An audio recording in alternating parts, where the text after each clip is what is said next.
सर्वप्रथम सर्वांना जय ज्योती जय क्रांती। मी सौ प्रीती श्रीकांत जोल्ले, माणिकवाडा, यवतमाळ। 11 एप्रिल 2026 महात्मा फुले यांची 200वी जयंती। त्यानिमित्ताने महात्मा फुले यांनी त्या काळी अखंडाद्वारे मोठे प्रबोधनात्मक कार्य केले, ते आजही उपयुक्त असून त्या अखंडादी काव्यरचनेमधील मी सादर करीत आहे काही अखंड। इस्लाम बांधव अचंबा करीती, धूळ फिकिताती मनुवर, धूळ फिकिताती मनुवर। मनुस्मृती आहे पाखंडाची मुळी, मनुस्मृती आहे पाखंडाची मुळी।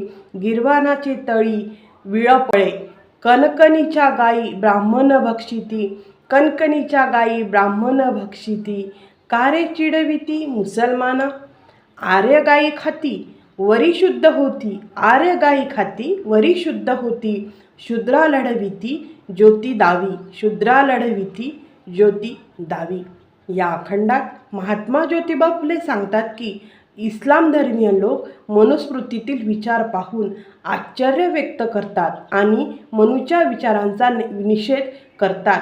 त्यांच्या मते मनुस्मृती ही पाखंडी व अन्यायकारक विचारांची मुळे आहे।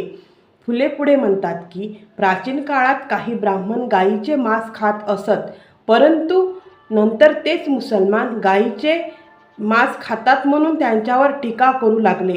हा दुटप्पीपणा आणि ढोंगीपणा फुले उघड करतात। याशिवाय उच्चवर्णीय स्वतःला शुद्ध समजतात, पण समाजातील संघर्ष, अन्याय आणि त्यांचे परिणाम मात्र शूद्रांना भोगावे लागतात। त्यामुळे समाजात समानता, सत्य आणि विवेक यांचा स्वीकार करावा असा संदेश फुले देतात। या अखंडाचा अर्थ असा की धर्माच्या नावाखाली दुटप्पीपणा, जातीभेद आणि अन्याय करणे चुकीचे आहे। मनुस्मृतीतील अन्यायकारक विचारांचा त्याग करून सर्व माणसांना समान मानले पाहिजे। महात्मा फुले समाजाला सत्य, समता आणि मानवतेचा मार्ग स्वीकारण्याचे आवाहन करतात। तर महात्मा फुले यांनी दिलेला संदेश आजही उपयुक्त असून आपण सर्वांनी त्यांचा संदेश उपयोगात आणावा ही सावित्री शक्तीपीठ पुणे महाराष्ट्राच्या वतीने मी सर्वांना विनंती करते।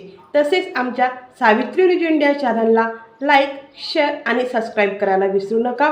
धन्यवाद। जय ज्योती जय क्रांती।